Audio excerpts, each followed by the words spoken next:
Hello বন্ধুরা, স্বাগতম। এখন এই ভিডিওতে আমরা বুঝতে যাচ্ছি জিএসটি কি। পণ্য ও পরিষেবা কর একটি পরোক্ষ কর।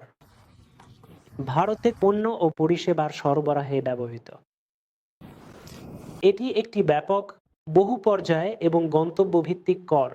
ব্যাপক কারণ এটি অন্তর্ভুক্ত করেছে ভারতে প্রায় সব পরোক্ষ কর। জিএসটি একটি নতুন কর নয়, বরং ভারতে বিদ্যমান পরোক্ষ করের একটি নতুন শাসন। আগের পরোক্ষ কর ব্যবস্থায় কেন্দ্রীয় এবং রাজ্য উভয়ের দ্বারা অনেক পরোক্ষ কর আরোপিত হতো। সরকারগুলি, রাজ্যগুলি মূলত ভ্যাট, মূল্য সংযোজন কর আকারে কর সংগ্রহ করত।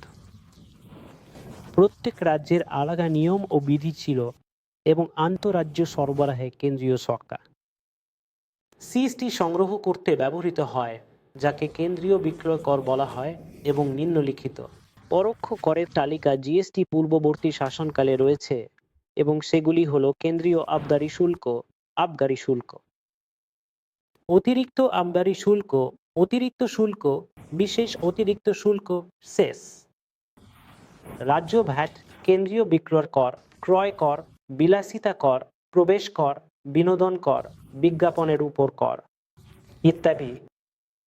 সিজিএসটি, এসজিএসটি এবং আইজিএসটি উপরের সমস্ত কর প্রতিস্থাপন করেছে।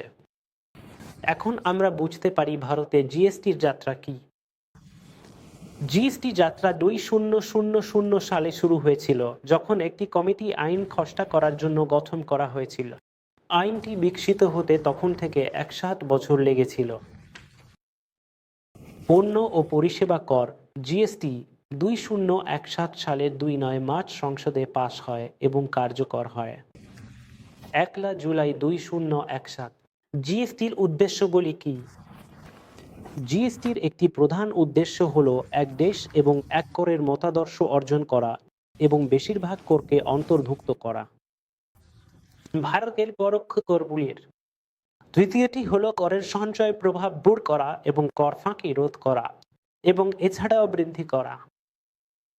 ব্যবসার সহজতা এবং উন্নত লজিস্টিক্স ও বিতরণের জন্য করদাতা ভিত্তি এবং অনলাইন প্রক্রিয়া ব্যবস্থা এবং প্রতিযোগিতামূলক মূল্য নির্ধারণ এবং পণ্য ও পরিষেবার ব্যবহার বৃদ্ধি প্রচার করাও।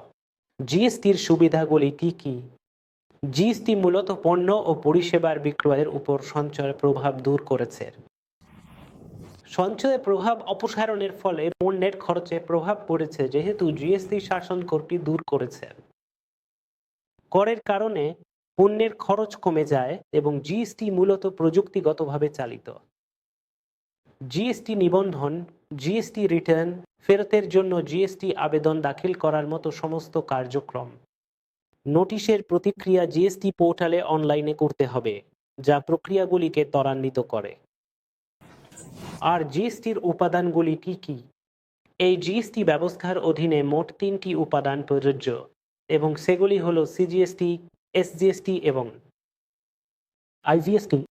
সিজিএসটি মানে কেন্দ্রীয় পণ্য ও পরিষেবা কর এবং এসজিএসটি মানে রাজ্য পণ্য ও পরিষেবা কর এবং IGST integrated goods and services ট্যাক্সের জন্য দাঁড়ায়। এবং আরেকটি করের ধরন রয়েছে যা ইউটিজিএসটি, যা সিজিএসটি আইনের অধীনে আসে, যা আমরা পরে আলোচনা করব আসন্ন অধিবেশনে। ঠিক, ধন্যবাদ।